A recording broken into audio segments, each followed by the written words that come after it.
What's up, guys? Welcome back to the garden.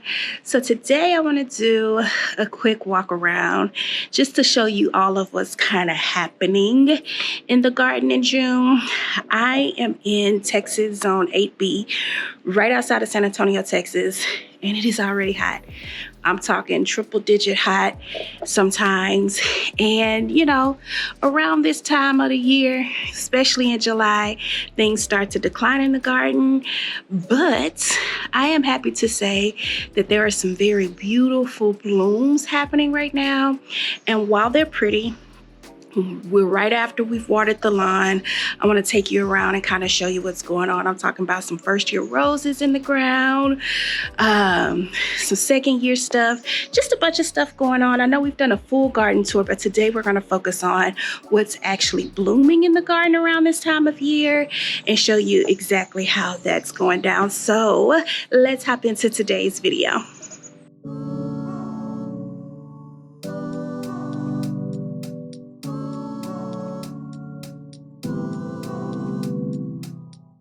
To start, let's start in one of my favorite corners of the yard, which is my magnolia bed. So today we are blessed with this beautiful, let me see if I can shade it so you can get the full color, this beautiful gladiola. Now, my smart self planted these thinking, oh, I'm going to use those for cut flowers. I will not be cutting that. I think next year, because I love that plant so much, I am going to plant way more of them and probably do like a raised flower bed over in my veggie garden area, specifically for like gladiolas, dahlias, and maybe a rose that I can cut, because I just don't have the heart to cut that. But that is absolutely stunning. This gladiola came out of a $5 bag from Walmart. Gorgeous. Absolutely gorgeous. In addition to that, our Candy Crush Hibiscus has clocked into work. And she's beautiful. Like, I wish I would have caught her yesterday because you could see some more front-facing flowers. But the blooms on this thing is ginormous. And every day we just have more. I love this plant. I love how it performs. It's small because I had to transplant it. I did have it up front last year, but next year I'm expecting it to do what my other hibiscus did, and I'll show you that in just a second. But absolutely gorgeous. So I still haven't mulched because there's irrigation back there that I need to change, and this weekend we don't have track meets, so I'm going to tackle that this weekend so I actually can mulch because I'm way behind back here. But to say there's no mulch, we've just been on a regular water schedule, and God is helping some with the rain. I've been able to keep everything back here, with the water that it needs. And gosh, she just looks so pretty. Now, True Sincerity is in bloom, but it's nowhere near as spectacular as the first set of blooms it pushed out. Although it is still a very pretty juxtaposition with that hibiscus. Like, the bloom color here is absolutely stunning. They start with like this yellow type color, and then they age into this pink, this really bright tropical pink, and I absolutely love that about them. So this will probably be their last flush before it gets really, really hot, and then we'll trim them up before August. I think that's when we're supposed to do it. I'll make sure, but we'll trim them up before August and let them go again. But they are stunning, absolutely stunning. My hanging basket is doing pretty good. We're actually going to connect her to drip as well too, so when the drip irrigation runs, it could get water as well. I need to come hit it with some fertilizer so my super petunias can come back out, but it looks good. I love it a lot. Up here in this corner, and I'm gonna have to block some sun so you can see the true color of these roses.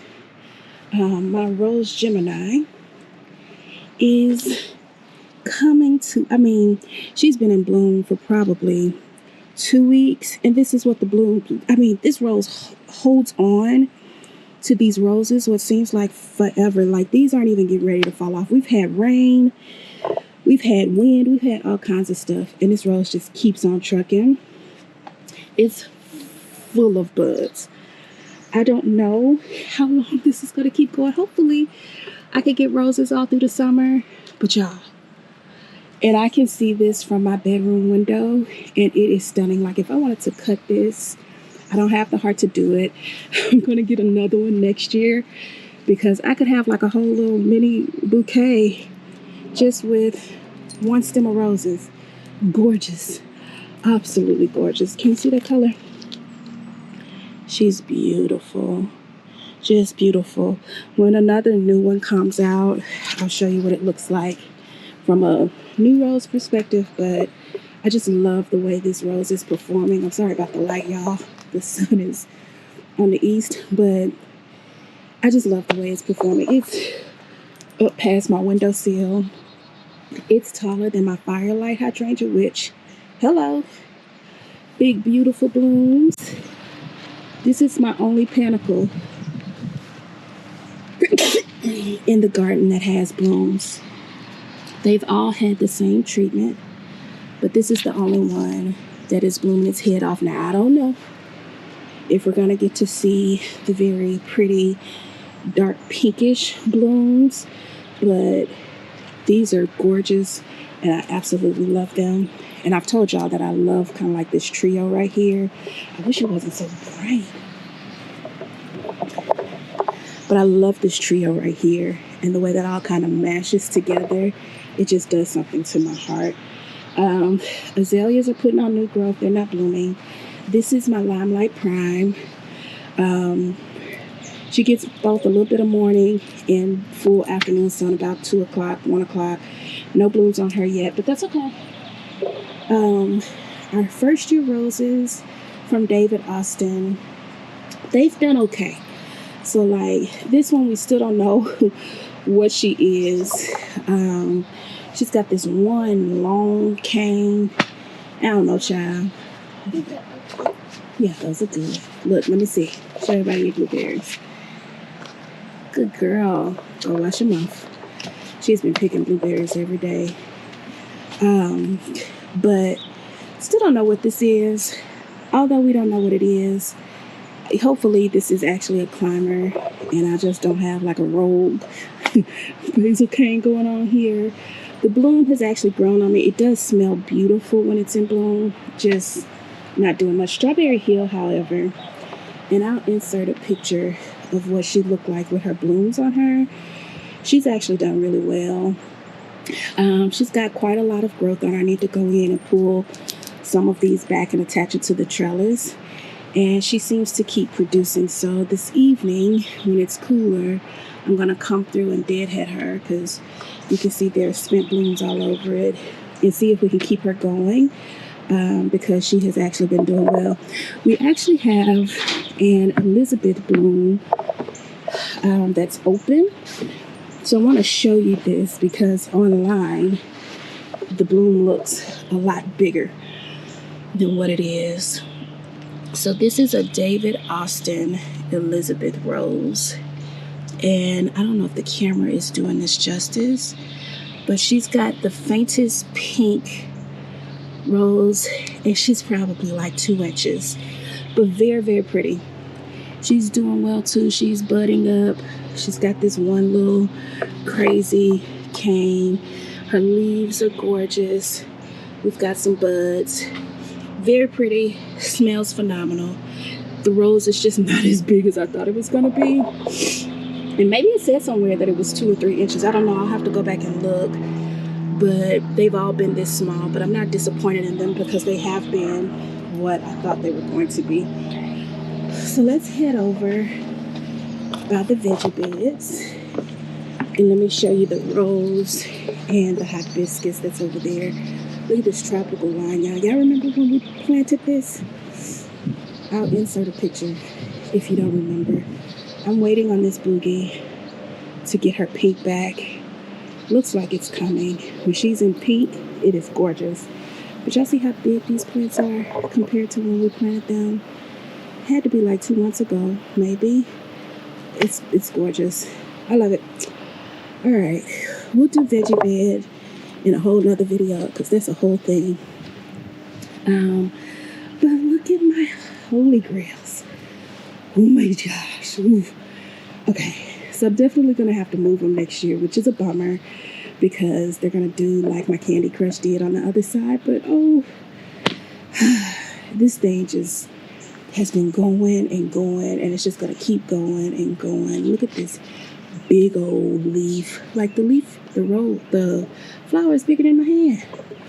And there are buds everywhere. We ain't stopping no time soon. No time soon, and I absolutely love it. It's time to fertilize it with I use a fertilizer that's specific to hibiscus, and this is what I get from all of them when they bloom like this. And it's crazy. Like, I love it so stinking much. So right now, the camera is at like eye level. So if we're at eye level, this is what I see standing on this side of the yard. And it's gorgeous. It's about 10 something in the morning. And this side of the yard is still in part shade. The veggies are getting their sun. In about 2 hours, everything will be in full sun. And, oh God, I hate it. It's the air conditioning. They've been thriving. They love where they are. Fig tree. I'm so sorry, y'all. I hate that air conditioner, but it is what it is. The fig tree is putting on fruit. These will be ready in August, and it smells absolutely divine. Love. Look at Duchess. Look at Duchess de Brabant. Okay, so Duchess has quickly become one of my favorite roses this season. I was not expecting much from her. I knew that this was an antique rose, so the possibilities, I really wasn't familiar with it because I hadn't done much research on like antique roses, but she's been showing out.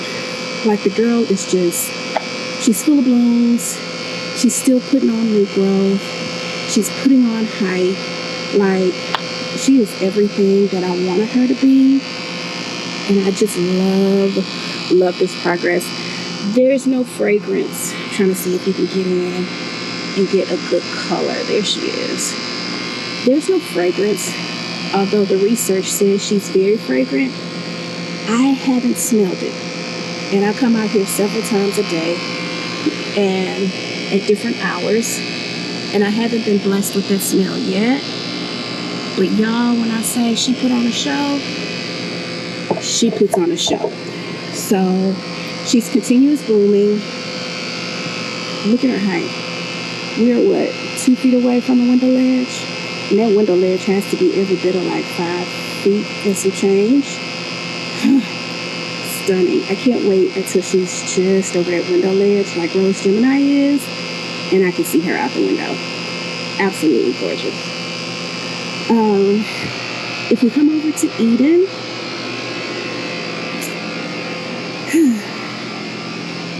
Eden has no blooms, but Eden is at least growing. So I feel confident now that I can go ahead and get the trellis because she will grow. If you notice, we've got a nice chunk of Eden bitten off here. That is because Bambi is back, and she is back and full of vengeance.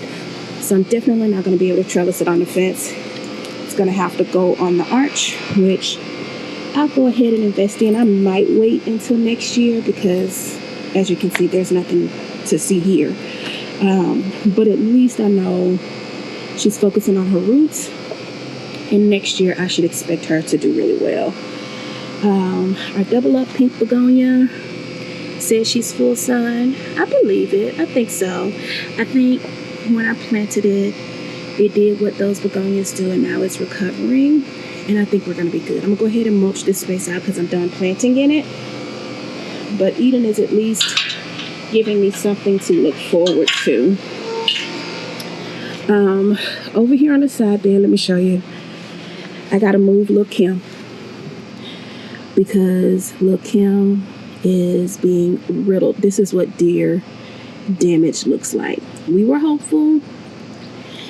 We were prayerful, but it is not working. So I need to move her. I don't know where she's going to go yet. I've got to find that place for her, but I'm going to go ahead and move her.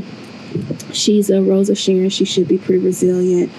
I'm going to get her out of this spot and replace it with something else that is deer resistant because the deer have been having a field day, and it breaks my heart.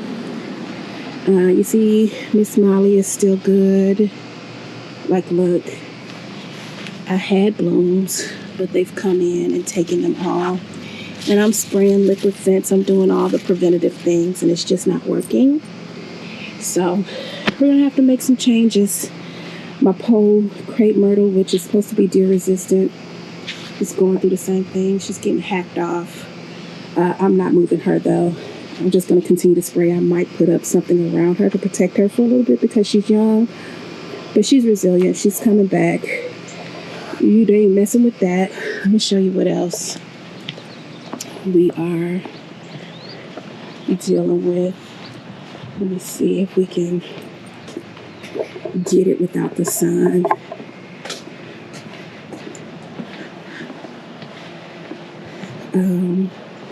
Up front, there's 2 roses up here.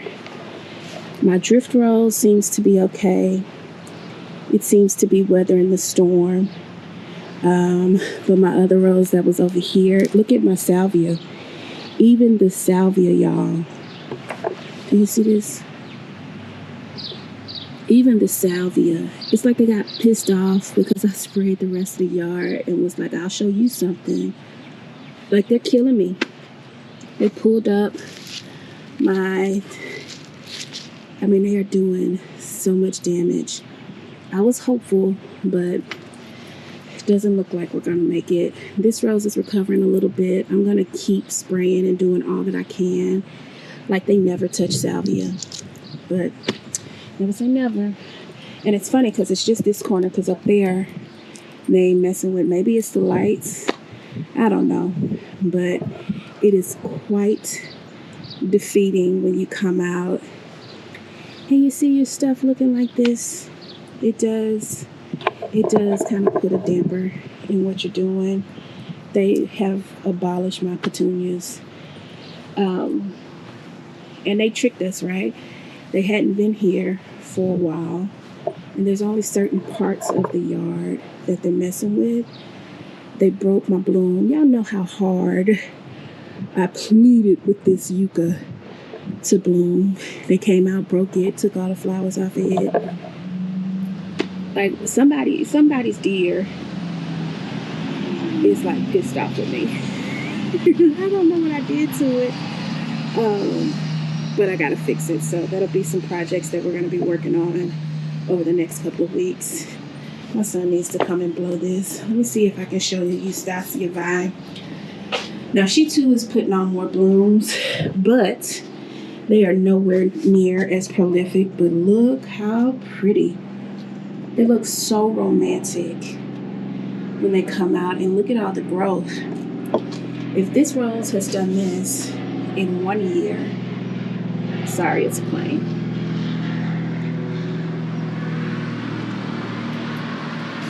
I can't wait to see what it's going to do in subsequent years. I've been the most happy with this David Austin rose out of all of the ones that I have planted. And it could be where it's planted. Oh, and then Strawberry Hill has made me smile too. But she's grown the most uniform. And she's got the same treatment as everybody else. I just rotate her every once in a while so that the limbs pull towards the sun. But I love her. My fiddle leaf fig has put on new leaves. Hey, girl. She's loving life. So, look at her. I'm gonna keep her where she is. And that is what's been going on in the garden this June. Let me turn you around so we can close out. So yeah, that's what's happening as of right now in June. As you can see, I've been out here for all of 20 minutes walking around with you in the camera, and I am covered in sweat. It's hot. It is getting hot. So projects now will have to be done either early in the morning or late in the evening, which we've got to keep it going because we've got some theater stuff to address and some other stuff to do. Like we got to start working on the trash can. I'll do that tomorrow because they'll be out for trash pickup, so it'll be a little easier to work on it. But yeah, things are looking really pretty. The blooms are looking really pretty, and we probably have got about a month and a half before our like consistent 100-degree weather kicks in, and we should be able to hold on to it. So I'll give you another update towards the end of the month, but I wanted to hop on and show you what was going on in June because we're getting ready to start a couple more projects as we can take the heat, and I did not want to miss what was blooming, and I know you hadn't seen the roses in action, so I wanted to make sure you saw those. So yeah, that's what's happening as of right now, June 6, 2024. Hope you guys enjoyed the little update, and I will see you in the next video. Bye, friends.